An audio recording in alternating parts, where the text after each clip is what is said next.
Okay, so now we are going to continue with our paper plant physiology. Now, looking at the syllabus, you will find that within the first topic, absorption of water, we have completed the first point, role of water in plants. Now we are going to discuss the topic as mechanism of water absorption with respect to the crop plants. Now it is one of the important topic, and as per the exam point of view, of course, a short answer or a long answer type of questions are asked on this topic. So let's discuss with this topic now. Okay. Now, first, already we have seen that the water absorption means the absorption of water along with dissolved minerals from the soil into the roots of the plant, right? That is known as the absorption of water. Now within this absorption, now there are different mechanisms. म्हणजे plants मध्ये water absorption जेव्हा केलं जातं तर हे इतकं सोपं नाहीये की पाण्यामध्ये मुळं असले किंवा मुळांजवळ जर पाणी असेल तर ते मुळं ऍब्सॉर्ब करतील, ते वाहून स्टेम मध्ये जाईल, लीफ मध्ये जाईल. It's not that much easy part. बरोबर, त्याच्यामध्ये काही फिजिओलॉजिकल प्रोसेसेस आहेत, जसं की डिफ्युजन आहे, ऑस्मोसिस आहे, कॉन्सन्ट्रेशन, सोल्यूटचे कॉन्सन्ट्रेशन्स आहेत, या सगळ्या गोष्टी वॉटर ऍब्सॉर्प्शन मध्ये पार्टिसिपेट करतात, टेम्परेचर आहे etcetera. Right. So mechanism of water absorption takes place by two basic types. म्हणजे वॉटर ऍब्सॉर्प्शन हे दोन प्रकारे होतं. The first type is active absorption and the second one is passive absorption. Okay, so which are the two basic types? हे फक्त heading आहेत, लक्षात ठेवा. The first type is active absorption and the second type of is a passive kind of absorption. Okay, now active आणि passive हे जे type केलेत ना, यांच्या नावातच तुम्हाला दिसून येईल. ऍक्टिव्ह आणि पॅसिव्ह म्हणजे काय? ऍक्टिव्हली याचा अर्थ काय? when you perform some actions actively by using the energy. बघा काय सांगतो तुम्हाला, जिथे आपण एनर्जीचं युटिलायझेशन करतो त्या प्रोसेस कुठल्या प्रोसेसमध्ये असतात, कुठल्या टाईप मध्ये येतात, सॉरी, ऍक्टिव्ह टाइप्स मध्ये. म्हणजे जिथे जिथे एनर्जी खर्च होते आपल्या बॉडीची असेल किंवा प्लांटची असेल. आता आपल्या बॉडीमध्ये एनर्जी ही कुठल्या फॉर्म मध्ये स्टोअर असते सांगेल का कुणी? ऑर्गॅनिझम्स मध्ये, प्लांट्स असतील, ॲनिमल्स असतील, आपली एनर्जी काय असते? आपल्या एनर्जी मॉलिक्युल्स कुठले असतात?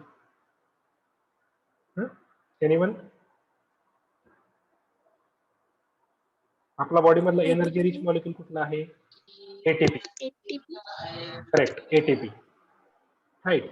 So ATP is an energy rich molecule in all living organisms, right, which provides the energy for different metabolic, physiological and other activities.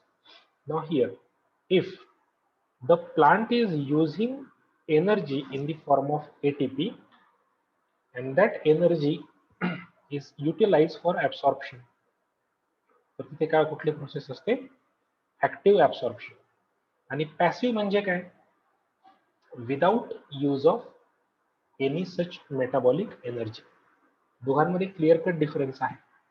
Active केसेसमध्ये एटीपीचा यूज होतो आणि पॅसिव्ह ऍब्सॉर्प्शन मध्ये एटीपीचा यूज होत नाही.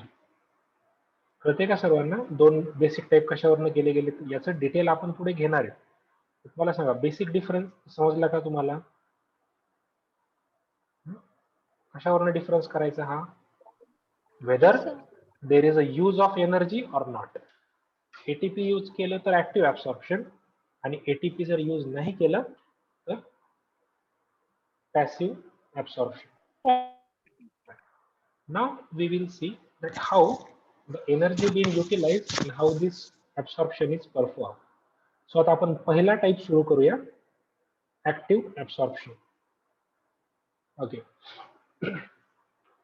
So by definition it is what?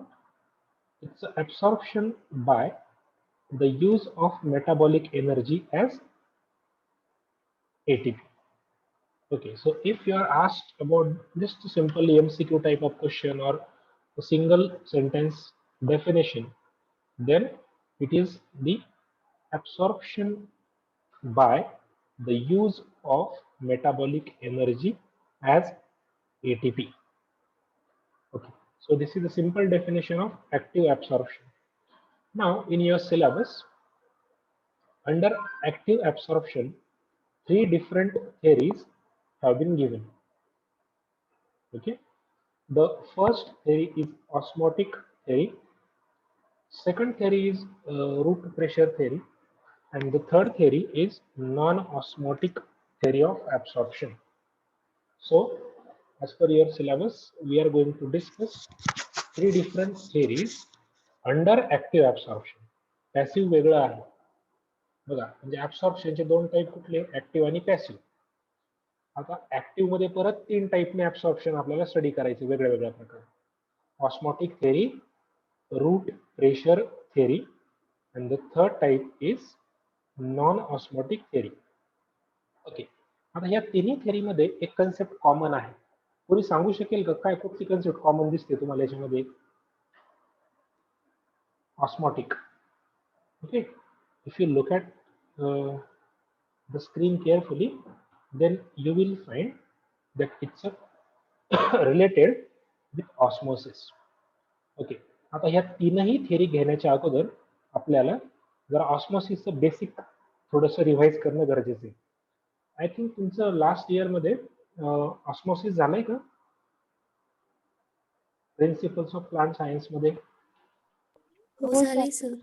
Okay, good. मी तुम्हाला I think last lecture मध्ये थोडंसं read करायला पण सांगितलं होतं, बरोबर?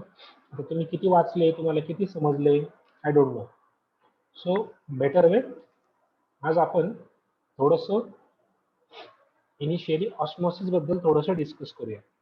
ऑस्मोसिस हा काय प्रकार असतो, त्याची डेफिनेशन, आणि खरा ऑस्मोसिस म्हणजे नेमकं काय, प्रॅक्टिकली काय होतं ऑस्मोसिस मध्ये. कारण की इथे जेव्हा आपण ऍब्सॉर्प्शन घेणार आहोत, तर ऑस्मोसिस फक्त लक्षात ठेवा, हे तुम्हाला पूर्ण फिजिओलॉजी संपेपर्यंत लागणार आहे. कारण की एका सेलमधून वॉटर दुसऱ्या सेलमध्ये जाणं किंवा सॉइल मधून वॉटरची एंट्री रूट हेअर मध्ये होणं, त्याच्यामध्ये खूप साऱ्या गोष्टी इन्व्हॉल्ड आहेत. सो फर्स्ट ऍक्च्युली सिलेबस सुरू करण्याआधी आज आपण ऑस्मोसिस घेणार आहोत. ठीक आहे, okay. So let's revise this. First, you can now read the definition of osmosis. Okay.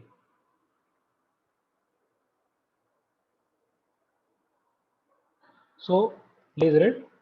It is the movement of solvent molecules. Okay. What is it? Please read. It is the movement of solvent molecules from solution of lower concentration to the solution of higher concentration, right, through semi-permeable membrane until the equilibrium is established. बरोबर? आठवते का सर्वांना definition? नीट वाचा सर्वांनी. काय दिलंय? Movement of solvent molecules. आता बघा, एक सोल्युशन जर तुम्ही घेतलं, तर एका सोल्युशन मध्ये सॉल्व्हंट आणि सोल्यूट काय असतं सांगता येईल का मला? सांगा चला सर्वांनी. What is solvent, what is solute? हे जास्त राहतं, सोल्यूट कमी राहतं. ओके, जास्त कमी असतात, फाईन. मात्र ऍक्च्युअल सोल्यूट कोण आणि सॉल्व्हंट कोण आणि सोल्युशन म्हणजे काय? एखाद्याला एक्झाम्पल देऊन सांगता येईल का? So solute can be the sugar particles and solvent can be the water. Right. Correct. And the mixture of both can make a solution. Right. Oh, correct. Correct. Very good. Now look, if you have the water and you have the sugar, okay, आणि तुम्ही दोन्ही ते जेव्हा mix करता तर दोघांचं homogeneous mixture तयार होतं. होमोजिनस म्हणजे काय? दोन्हीही एकामेकांमध्ये कम्प्लिटली मिक्स होतात किंवा डिझॉल्व्ह होतं आणि त्याचं जे रिझल्टंट बनतं त्याला म्हणतात सोल्युशन. बघा आता मी थोडक्यात मराठीत सांगतो तुम्हाला. ज्याच्यामध्ये डिझॉल्व्ह केलं जातं ते असतं सॉल्व्हंट. म्हणजे ज्याच्यामध्ये डिझॉल्व्ह केलं जातं ते असतं सॉल्व्हंट आणि जे तुम्ही डिझॉल्व्ह करता ते असतं सोल्यूट.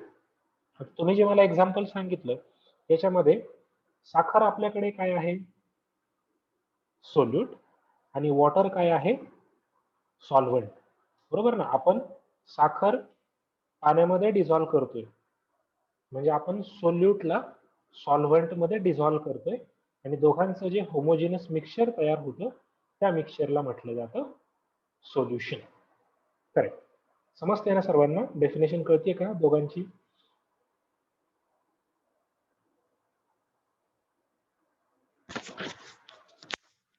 हो सर. ओके. आता बघा, जर तुम्हाला सोल्यूट आणि सॉल्व्हंट आणि सोल्युशन जर कळलं असेल तर मग आता मला सांगा, आता पुढे आपण एक टर्म वापरली आहे बघा, lower concentration, higher concentration. Concentration कशावरनं ठरतं रे सोल्युशनचं एखाद्या, सांगता येईल का?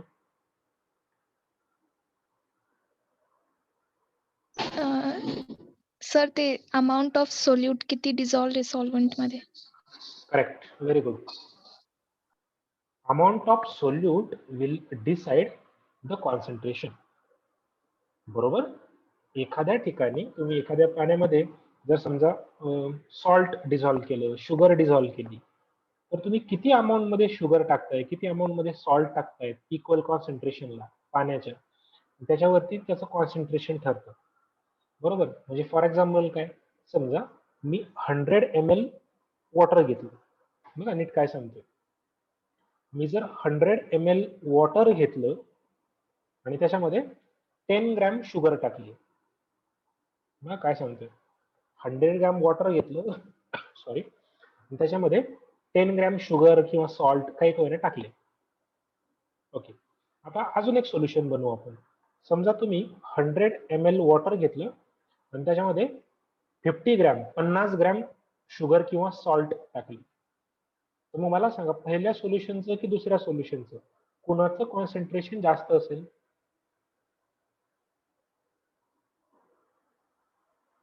पहिलं सोल्युशन काय बघा, 100 ml वॉटर आणि 10 ml सॉल्ट. ओके. आणि दुसरा एक सॅम्पल दिला तुम्हाला, त्याच्यामध्ये 100 ml वॉटर आहे आणि त्याच्यामध्ये आपण 50 ग्रॅम सॉल्ट टाकलं. So which solution will have higher concentration? Can you guess? Second solution. Right. Second solution must have the higher concentration. म्हणजे जिथे सोल्यूटचं अमाऊंट जास्त तिथं सोल्युशनचं कॉन्सन्ट्रेशन जास्त. करेक्ट. गुड. हे जर तुम्हाला समजलं असेल तर आता इथे डेफिनेशन बघा काय, नीट आता समजून घेऊ आपण. म्हणजे इथे तुमच्याकडे दोन सोल्युशन तुम्हाला दिले. एक सोल्युशन कुठल्या टाईपचं आहे इथं वरती मार्क करतो बघा मी आता. एक सोल्युशन आहे लोअर कॉन्सन्ट्रेशनचं, एक सोल्युशन आहे हायर कॉन्सन्ट्रेशनचं. दोघांच्या मध्ये एक सेमी परमिएबल मेम्ब्रेन आहे, दोघांना सेपरेट करणार. बरोबर. आणि इथं फक्त वॉटरची मुवमेंट होणार आहे, सॉल्व्हंटची. कुठून कुठे? From lower concentration to the solution of higher concentration. आणि असं जर होत असेल तर त्याला काय म्हटलं जातं? Osmosis. Are you clear with this? Yes sir. Yes sir. Good. So परत एकदा वाचा definition. It is a movement of solvent molecules from solution of lower concentration to the solution of higher concentration through semi permeable membrane. म्हणजे lower कडून higher कडे movement होते solvent मॉलिक्युल्सची. आता इथे salt किंवा शुगर ट्रान्सफर होईल का? नाही. कारण की सेमी परमिएबल मेम्ब्रेन कोणाला अलाउ करतो? फक्त सॉल्व्हंटला. बरोबर. तो काय शुगरला किंवा सॉल्टला, सोल्यूटला अलाउड करत नाही. म्हणजे इथं फक्त वॉटरची मुवमेंट होते, सोल्यूटची मुवमेंट होत नाही. ओके. आता मी तुम्हाला हे विथ डायग्राम काहींना जर नसेल कळलं तर आता आणखीन थोडस डिटेलमध्ये सांगतो. ओके, आता ही पुढची स्लाइड दिसते का सांगा मला सर्वांनी, कारण थोडासा आहे ना तुमच्यापर्यंत स्लाइड पोहोचण्यामध्ये डिले होतो थोडासा. हो सर. ओके, आता इथे हे डायग्राम बघा. असं कन्सिडर करा की ह्या दोन सिस्टीम्स आहेत. ओके, ह्या दोन सिस्टीम्स आहेत आणि ज्यांच्यामध्ये हे ग्रीन कलरची तुम्हाला एक डॉटेड लाईन जे दिसते, ते दोन बॉक्स म्हणजे असं कन्सिडर करा की दोन तुमच्याकडे कंटेनर दिलेत मी, आणि ह्या कंटेनरला मध्ये हे डॉटेड लाईन जे दिसते हे ग्रीन कलरचं समजा सेमी परमिएबल मेम्ब्रेन आहे. ओके, म्हणजे काय दिलं तुम्हाला, you are given two containers. लोक मी त्यांना लेबल करतो. Suppose the first container is at label B, sorry A, and the second one is labeled as B. Okay, आता हे दोन कंपार्टमेंट दिले मी तुम्हाला, त्याला लेबल केले मी ए आणि बी. आणि ए आणि बी ला इथे हे जे ग्रीन कलरचं जे दाखवले डॉटेड लाईन, हे काय आहे, it is semi permeable membrane. Okay, one by one बघा, सगळं काय बघू नका, मी जेवढं सांगतोय तेवढंच बघा सध्या, म्हणजे तुम्हाला कन्फ्युजन नाही होणार. ओके, आता एक पार्ट जो आहे किंवा ए चेंबर जे आहे त्या कंपार्टमेंटमध्ये मी काय घेतले इथे बघा खाली 10% NaCl सोल्युशन घेतलं. काय घेतलं आपण इथे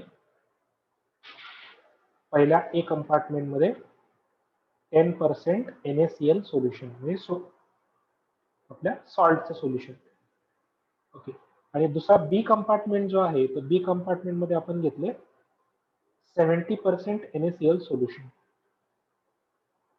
ओके, हे कळलं का सर्वांना?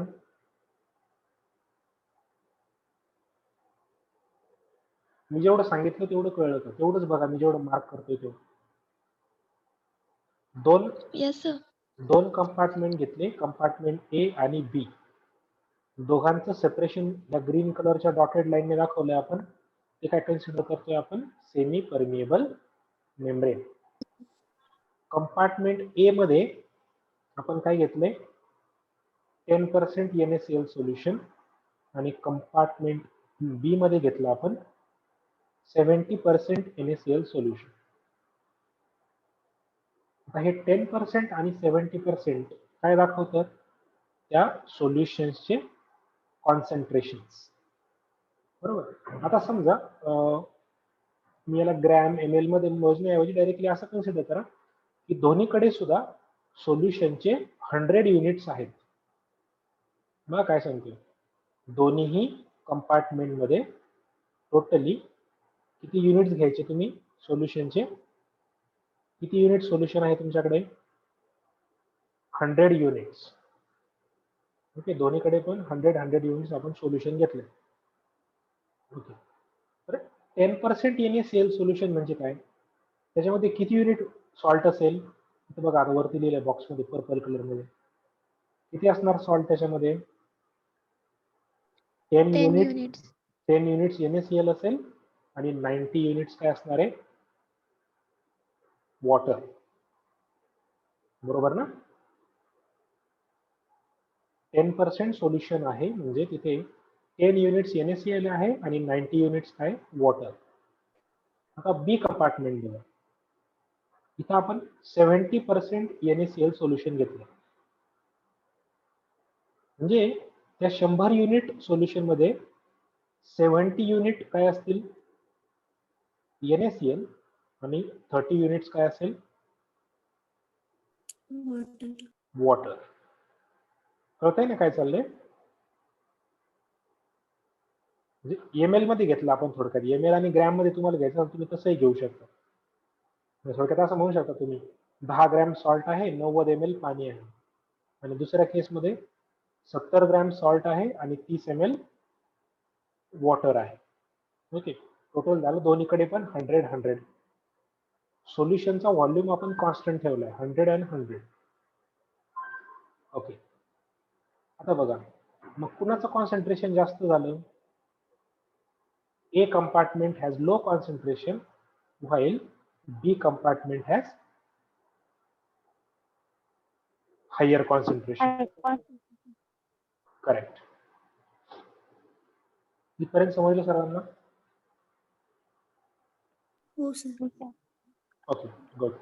Now, if you discuss the definition of osmosis, आता मला सांगा ऑस्मॉसिस मध्ये इथं कुठून कुठे मोमेंट होईल आणि कशाची होईल, तुम्ही गेस करू शकता? A to B होईल मुवमेंट. राईट, बिकॉज ऑस्मॉसिस काय सांगतो? From the solution of low concentration to the solution of high concentration. High concentration. But कोणाची मुवमेंट होईल? वॉटरची. फक्त आणि फक्त पाण्याचीच मुवमेंट होते. NaCl ची मुवमेंट होईल का? नाही. का? कारण की सेमी परमिएबल मेम्ब्रेन थ्रू फक्त कशाची मुवमेंट होते? सॉल्व्हेंटची and not of the solutes. So बघा आता इकडे ए कंपार्टमेंट मध्ये किती वॉटरचे युनिट्स आहेत तुमच्याकडे? 90 युनिट्स. 90. आणि बी कंपार्टमेंट मध्ये वॉटरचे किती युनिट्स आहेत? 30 युनिट्स. करेक्ट? कारण की वॉटर हा सॉल्व्हेंट आहे. Now how many water molecules will move or how many units will move from A to B? Can you guess? Movement तर of course होणार. Water molecules from A compartment will go to the B compartment. A कडून B मध्ये movement होणार आहे compulsory, बरोबर? But कशाची होईल? वॉटरची. आता एकच प्रश्न तुम्हाला मला विचारायचा आहे. ओके, इथं ठरलं that water will move from compartment A to compartment B till the equilibrium is established. दोन्ही बाजूला इक्विलिब्रियम एस्टॅब्लिश होईपर्यंत पाण्याची मुवमेंट होत राहील. ओके, म्हणजे टोटल किती युनिट झाले आता हे? 120. तर at the end of osmosis कधी थांबणार माहितीये का? जेव्हा दोन्ही बाजूला वॉटरचे मॉलिक्युल्स काय होतील? इक्वल. म्हणजे इकडेही 60 युनिट्स असतील आणि बी मध्ये सुद्धा 60 युनिट्स असतील. Then the movement of water molecules will stop. समजते का काय सांगतोय? Yes, sir. म्हणजे ए कंपार्टमेंट मध्ये असलेल्या 90 युनिट्स पैकी किती युनिट्स ट्रान्सफर होतील बी मध्ये? फक्त 30 युनिट्स ट्रान्सफर होतील. करेक्ट. आणि मुवमेंट अशी होते की ए आणि बी कंपार्टमेंट मध्ये इक्विलिब्रियम एस्टॅब्लिश केला जातो. म्हणजे सेमी परमिएबल मेम्ब्रेनच्या दोन्ही बाजूला ए आणि बी मध्ये आता ऑस्मॉसिस पूर्ण झाल्यावरती वॉटरचे सारखेच मॉलिक्युल असणार. इकडे पण 60 असणार आणि दुसऱ्या बाजूला पण 60 असणार. तेव्हा ऑस्मॉसिसची प्रोसेस थांबते. So this is the basic idea behind the osmosis. Now please tell me, have you understood this concept? Yes sir. Yes, sir. Everyone, please tell me. It's not about only one or two students. Everyone should understand. Because if you are not clear with the idea of osmosis, then you will not understand any root pressure theory, transpiration, काहीच कळणार नाही तुम्हाला. So मी तुम्हाला सगळ्यांना हे परत एकदा सांगतो की ऑस्मॉसिस हा पूर्ण फिजिओलॉजीचा चॅप्टर होईपर्यंत, म्हणजे पूर्ण अख्खा एक पेपर होईपर्यंत कोणीही विसरायचं नाही. ठीक आहे? तुम्ही जर बाळांनो हे विसरले, ऑस्मॉसिसची कन्सेप्ट जर तुम्हाला नाही कळली, तर मग फार अवघड होतं. ओके, आता मी तुम्हाला आता याच्यात थोडस अजून एक गोष्ट सांगणार आहे ऑस्मॉसिस मध्ये. बघा आता इथं तर कन्फर्म झालं की लो कॉन्सन्ट्रेशनच्या सोल्युशन कडून हाय कॉन्सन्ट्रेशनच्या सोल्युशन कडे जातं. पण मला सांगा, पाणी त्याच्या स्वतःच्या कुठल्या कॉन्सन्ट्रेशन कडून कुठल्या कॉन्सन्ट्रेशन कडे जाते?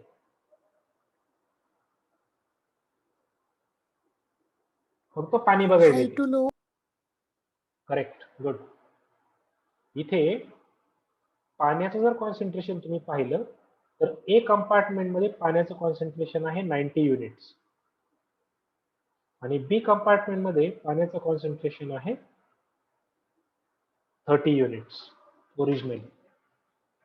म्हणजे water moves from its own higher concentration to lower concentration. अशा दोनही डेफिनेशन बरोबर आहे. फक्त तुम्ही डेफिनेशन ज्यावेळेस लिहाल त्यावेळेस काय लिहिलं जातं, सोल्युशनचं कॉन्सन्ट्रेशन विचारात घ्यायचं का सॉल्व्हंटचं विचारात घ्यायचं हे तुम्ही ठरवा. बघा काय सांगते, सॉल्व्हंटचं घेतलं तर म्हणायचं त्याच्या स्वतःच्या हायर कडून लोअर कडे, आणि जर तुम्ही सोल्युशनचा जर विचार केला तर म्हणायचं लो कॉन्सन्ट्रेशनच्या सोल्युशन कडून हाय कॉन्सन्ट्रेशनच्या सोल्युशन कडे जर मुवमेंट होते त्याला म्हणायचं ऑस्मोसिस. कळते का सर्वांना मी काय सांगते?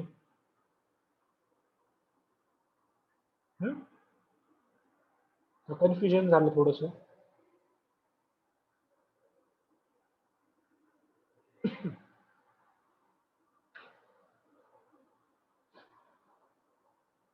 ओके, नसल कळलं तुम्हाला नंतरची डेफिनेशन तर विसरून जा. एकच डेफिनेशनचा विचार करा. काय? Movement of water molecules from solution of low concentration to the solution of high concentration. बस एवढं sufficient आहे.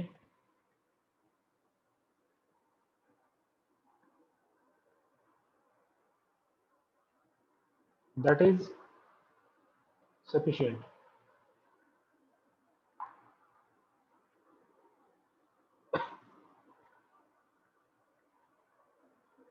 Now please tell me, are you clear with this? Yes, sir. Yes, sir. Yes, sir. Okay, good. आता बघा, ज्यावेळेस आपण water absorption study करतो तरी ते मग आता समजा सॉइलचा आणि रूटचा विचार केला, बरोबर? तुम्हाला काय वाटतं, सॉइल मध्ये समजा भरपूर पाऊस पडलाय, भरपूर पाणी आहे, मग सॉइल मध्ये जर वॉटरचं कॉन्सन्ट्रेशन जास्त असेल, पाण्याची अमाऊंट जास्त असेल आणि त्याच्या कंपॅरिझन मध्ये रूट मध्ये जर कमी असेल तर कुठून कुठं मुवमेंट व्हायला पाहिजे? मग of course the movement is always from where to where? High concentration. Soil, right? Soil पासून रूट पर्यंत, बरोबर? मग हे तर आपल्याला स्टडी करायचंय ना. करेक्ट, की ऑस्मॉसिस हा वॉटर ऍब्सॉर्प्शन साठी कसा रोल प्ले करतो, that is the point of concern. Okay, in which we are actually interested. Okay, so this is all about the idea behind the concept of osmosis. आता तुम्हाला सांगा, osmotic pressure ही तुमची term झाली होती का आधी कधी? हो सर. Okay, good. आता ऑस्मोटिक प्रेशर म्हणजे काय? थर्स्ट. ओके, थर्स्ट म्हणजे काय? ज्या सोल्युशनचं कॉन्सन्ट्रेशन हाय असतं. आता ह्या डायग्रामच्या जर विचार केला तुम्ही तर ह्या डायग्रामच्या मध्ये ए आणि बी या कंपार्टमेंट पैकी बी मध्ये कॉन्सन्ट्रेशन जास्त आहे, बरोबर? म्हणजे त्यांची डिमांड जास्त आहे पाण्याची. बघा काय सांगतो, ए आणि बी मध्ये डिमांड कोणाकडे जास्त आहे? बी कडे डिमांड जास्त आहे, कारण पाण्याची मुवमेंट कुठून कुठे झाली? ए पासून बी पर्यंत. म्हणजे डिमांड कोण करत होतं? पाण्याची? बी. B. बरोबर, राईट. मग ज्या बाजूला कॉन्सन्ट्रेशन जास्त असतं तिथे पाण्याची डिमांड जास्त असते, बरोबर. आणि मग अशा ठिकाणी अशा याच्यामध्ये ऑस्मॉटिक प्रेशर क्रिएट होतो, त्याला म्हटलं तर OP, capital O capital P. Okay. मग तुम्ही हे एक लक्षात ठेवा की जिथे कॉन्सन्ट्रेशन जास्त तिथे थर्स्ट जास्त आणि तिथे ऑस्मॉटिक प्रेशर सुद्धा काय असतो? जास्त असतो. म्हणजे आणि जिथे लोअर कॉन्सन्ट्रेशन असतं तिथे ऑफकोर्स ऑस्मॉटिक प्रेशर काय असतो? कंपॅरेटिव्हली कमी असतो. कळतंय ना काय सांगतोय? ऑस्मॉटिक प्रेशर हा टोटली कॉन्सन्ट्रेशन वरती डिपेंड आहे, हे लक्षात ठेवा. ऑस्मॉटिक प्रेशर हा कम्प्लिटली कॉन्सन्ट्रेशन वर डिपेंड आहे. कॉन्सन्ट्रेशन जास्त तेवढा ऑस्मॉटिक प्रेशर जास्त असतो. ओके. म्हणजे त्याच्यामध्ये तेवढी डिमांड असते पाण्याची. ऑस्मॉटिक प्रेशर म्हणजे बाकी काही नाही, it is a demand for water. ह्या केसमध्ये बी कंपार्टमेंटचं कॉन्सन्ट्रेशन जास्त आहे म्हणून बी ची डिमांड जास्त आहे पाण्याची, म्हणून तर पाणी बी मध्ये ट्रान्सफर झालं. म्हणजे मग कोणाचा ऑस्मॉटिक प्रेशर जास्त होता सुरुवातीला? बी कंपार्टमेंटचा ऑस्मॉटिक प्रेशर हा जास्त होता आणि एचा हा कमी होता. कळतंय का सर्वांना? Yes, sir. म्हणजे मला जर ऑस्मोसिसची अजून एक डेफिनेशन सांगायची, ऑस्मोसिसची अजून एक डेफिनेशन जर सांगायची असेल तर मी अशी म्हणू शकतो that moment of solvent molecule from low osmotic pressure to high osmotic pressure. Are you agree with me?